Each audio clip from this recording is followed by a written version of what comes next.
দেশব্যাপী কর্মসূচির অংশ হিসাবে নারায়ণগঞ্জ জেলা শাখার উদ্যোগে আমরা এই প্রেস ক্লাবের সামনে সমবেত হয়েছি। ইতিমধ্যেই আপনারা পূর্ববর্তী বক্তাদের মুখে কি বিষয় নিয়ে আমরা এখানে হাজির হয়েছি বিষয়গুলি সম্পর্কে আপনাদের ধারণা হয়েছে।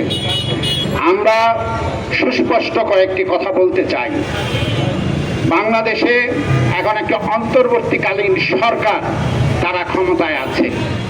তারা কিভাবে এসেছে? একটি ছাত্র জনতার অভ্যুত্থান, হাজারো মানুষের রক্তের বিনিময়ে তারা ক্ষমতায় আসেন। তারা কোনো দলীয় সরকার নয়, একটা আন্দোলনের ফসল হিসাবে এই সরকার এসেছে। ফলে এই সরকারের কাছে মানুষের অনেক প্রত্যাশা। আমরা মনে করি না অতি অল্প সময়ের মধ্যে মানুষের সব প্রত্যাশা পূরণ হবে, কিন্তু কতগুলি বিষয় আছে যেগুলি সত্তর উদ্যোগ নেওয়া প্রয়োজন। সংগ্রামী বন্ধুগণ, আজকে নিত্যপণ্যের দাম বিগত স্বৈরাচারী শাসনামলে সবচেয়ে বেশি যে বিষয়টি এসেছে সেটা হলো নিত্যপণ্যের দাম বৃদ্ধি। সেদিন দাবি উঠেছিল যে সমস্ত সিন্ডিকেট ব্যবসায়ীরা নিত্যপণ্যের দাম বৃদ্ধির জন্য দায়ী, তাদের বিরুদ্ধে ব্যবস্থা নেওয়া হোক।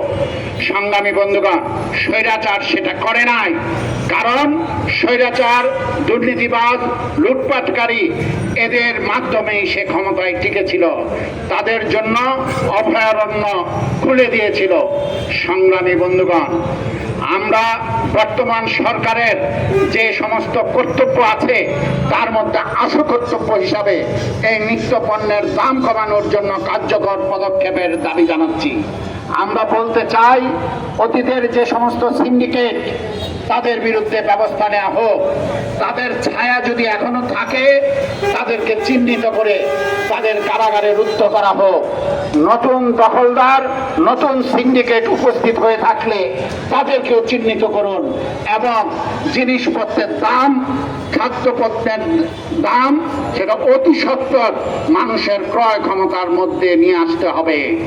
সংগ্রামী বন্ধুগণ, এ বিষয়ে যদি কার্যকর পদক্ষেপ না আসে আগামীতে হয়তো এই সরকারের উপরও প্রশ্ন উত্থাপিত হবে।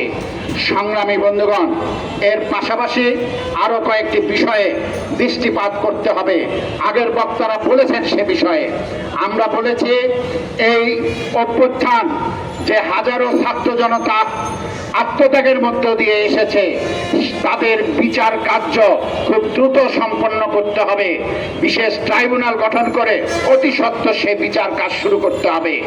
একই সাথে অতীতের যারা স্বৈরাচারী ব্যবস্থাকে এখানে রেখেছিল তাদের নেতৃত্ব যারা আছে তাদেরকেও বিশেষ ট্রাইব্যুনালে অতি সত্বর নিয়ে আসতে হবে।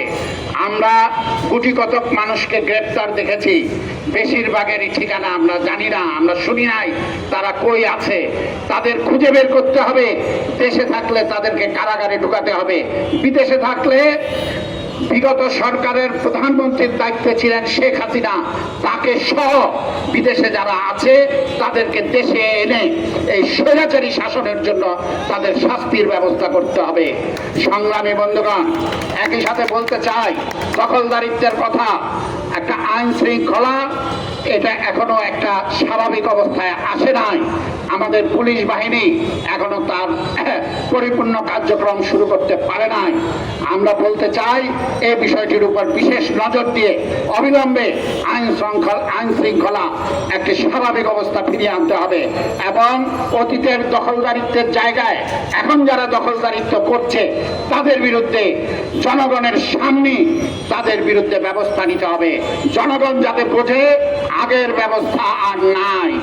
সংগ্রামী বন্ধুগণ, একই সাথে আমাদের দেশের যে ব্যাংকের টাকা লুট, বিদেশে টাকা পাচার সহ এই সমস্ত লুটপাট, দুর্নীতি এগুলির সাথে যারা যুক্ত তাদের বিরুদ্ধে অতি সত্বর ব্যবস্থা নিতে হবে। বিদেশ থেকে টাকা ফিরিয়ে আনার জন্য কার্যকর পদক্ষেপ নিতে হবে।